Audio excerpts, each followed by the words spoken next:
Hey guys, welcome back to Clownfish TV. This is Nia, and I am here with Geeky Sparkles. Hello. And we're going to talk about the Washington Post being very, very angry that Jeff Bezos said, hey guys, we have a new mission.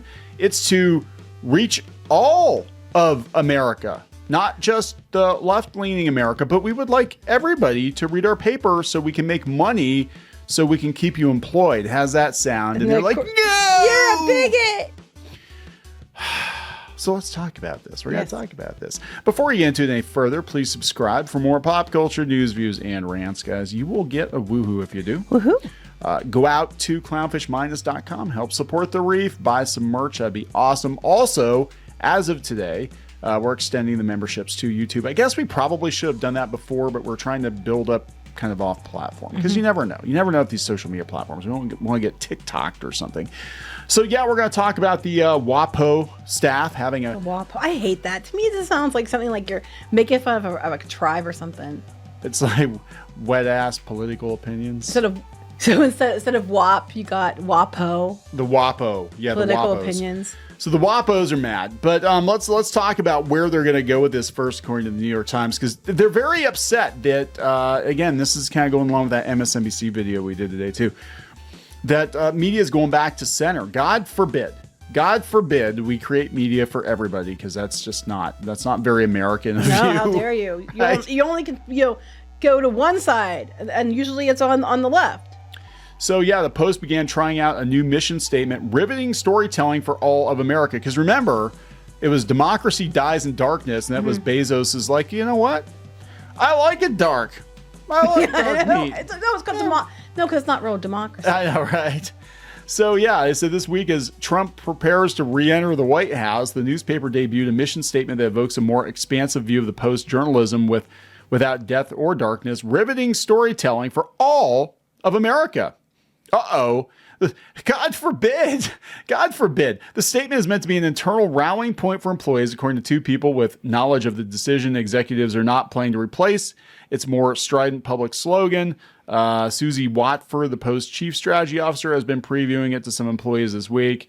They said the new mission statement comes amid turmoil in the newsroom. Basically, turmoil in the newsroom means they're pissed because he told them we weren't gonna back Harris, and they weren't gonna, they were gonna try to keep it more in the middle, and they're mad about it. That's the turmoil. Very mad about it. That's what they're mad about. We no longer is it going to promote only one viewpoint, and they're pissed. On Wednesday, we're going to get to their letter. On Wednesday, more than 400 WaPo employees sent a letter to Jeff Bezos, the paper's billionaire owner who doesn't give a shit, requesting a meeting to discuss leadership decisions they say led to readers questioning the integrity of this institution. Well, a lot of people are questioning the integrity of the institution, but not for the reasons they're going to claim. It prompted some of our most distinguished colleagues to leave. Because you were told to try to stick to the facts and stay in the middle? Oh, God. Mr. Bezos has expressed hopes that the Post would be read by more blue-collar Americans who live outside coastal cities, mentioning people like firefighters in Cleveland.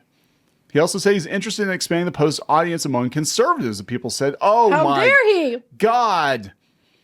Oh my God." So yeah, they're really melting down. So they have it on, let's see here. The New York Times has it, CNN has it. Because only supposed to, talk about one side. Hundreds of Washington Post staffers send a letter to Jeff Bezos sounding an alarm over the paper's direction. The paper sounds to me like he's trying to turn it into USA Today or something. Like we just want general news for a general audience and I think he wants to stick to the government reach or government Overwatch, but keeping it within that we're going to be fair. We're going to be fair and balanced, right? So according to CNN, a recent exodus of talent from the Washington Post has prompted more than 400 staffers to send an unusual letter to the owner, Jeff Bezos, who said, there ain't no Santa Claus, bitches. No. What? No, yes, Virginia, there's a... Okay. Oh, okay. Expressing alarm over the newspaper's direction and asking him to intervene. But he probably is behind it. Yeah. He's probably behind it. Told him to do it. He probably said, you saved this newspaper. Nobody's reading our newspaper. They think you're all a bunch of freaking weirdos. They're not reading the newspaper. So fix it. Everybody, when they hear Washington Post, they're like, oh, that's going to be skewed completely. Right. The employees, including some of the Post's best-known correspondents, are asking Bezos, who rarely visits Washington, to come and meet with the Post's leaders. The letter obtained by CNN on Wednesday said, "We are deeply alarmed by recent leadership decisions." Yeah, the integrity of this institution. Like, what the fuck do you think? So were they all sent the same letter? Like you couldn't even write your own letters?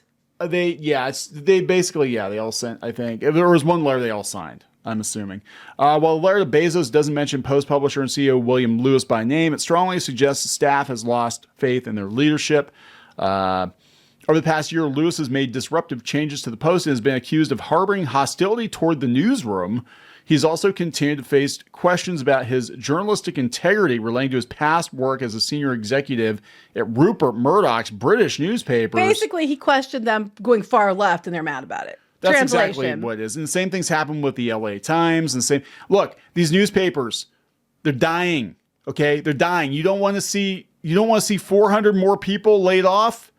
Yeah, they're trying to make sure you're not. Right. That's what I'm telling you. Like, they really need to sit these people down and explain economics. Like, I thought you were journalists. I thought you were supposed to look into the hows and whys and how things work. Let me explain it to you like you're 3. If we don't get any monies, we have no monies to give to you. Mm-hmm. And if you chase off half the people, more than half, more, who have the monies to give us to buy the paper, guess what? You lose your job. I have to fire you because I can't afford to keep you. Why is that so hard to understand? I would tell them to their face. I don't care how many of them are. I would sit down with them and I'd say, hey, look, let me show you what we're bringing in. Let me show you what we're spending. And let me show you the economic climate. And this is where the bear shits in the woods. And if you don't like it, good luck out there because nobody's hiring journalists. Well, this is interesting. Nobody's hiring them. So Bezos hired Lewis a little more than a year ago because he was turning around the money-losing publications. So that's his job. And that's what he's trying to do. Money-losing publication. But they liked when Bezos was in charge because he was hands-off and just let them do whatever the hell they wanted. And that's why they're losing money, because he wasn't paying attention. And then they were just doing whatever they're writing, whatever, we all know what they write. Yes. That's all you have to say. Yeah, and they almost got sued a couple times. They have gotten sued a couple times. The letter to Bezos was intended to be a private plea for help, not a public venting session, but newsrooms are often gossipy places. The letter leaked out on Wednesday. Went to NPR first. I guess only people who work there think you're full of shit. Yeah. The letter acknowledges that Bezos' decision to block the Post editorial board's planned endorsement of Kamala Harris was the owner's prerogative. The non-endorsement caused hundreds of thousands of Post subscribers to cancel as a form of protest.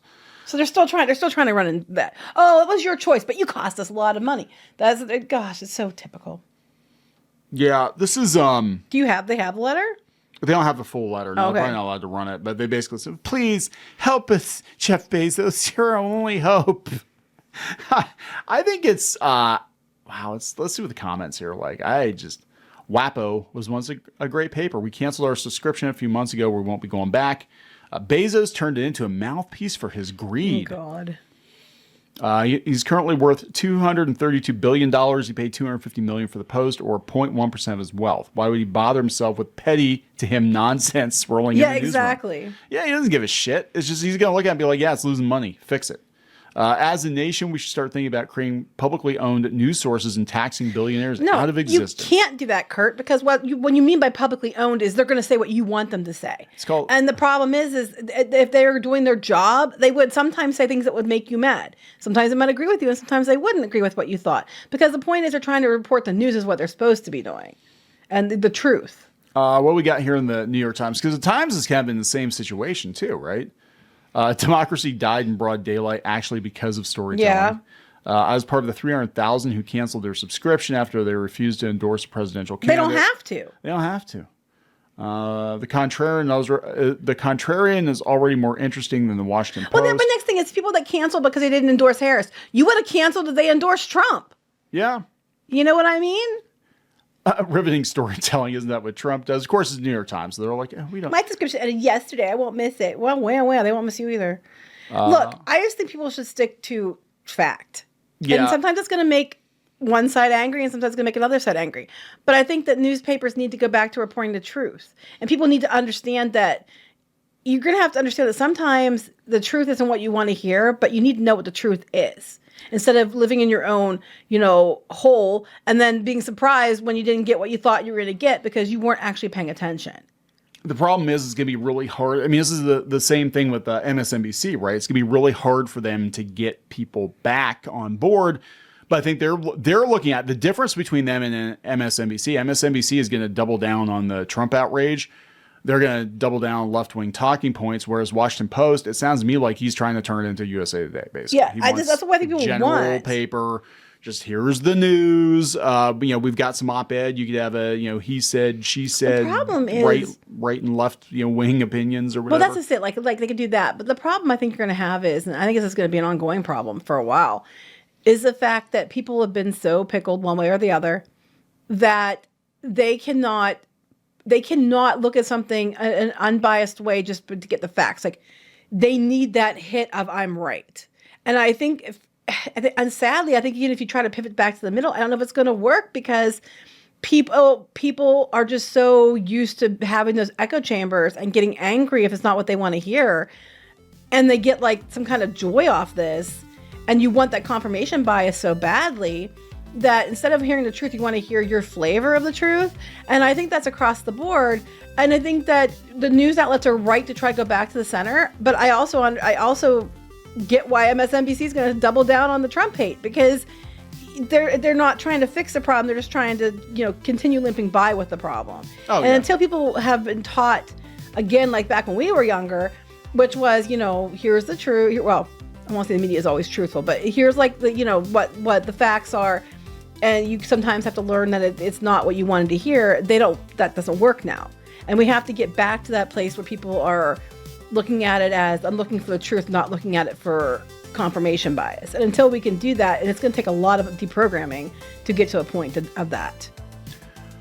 You just hate democracy. I do. You just hate democracy. Anyway, are we going to wrap this up? Yeah. Let's wrap it up. There we go, guys. I fully expect to see another 400 Washington Post journalists out of work within the next couple of months. Good luck with that. In this economy, good luck with that. So please subscribe for more pop culture news, views, and rants. We'll talk later. Bye.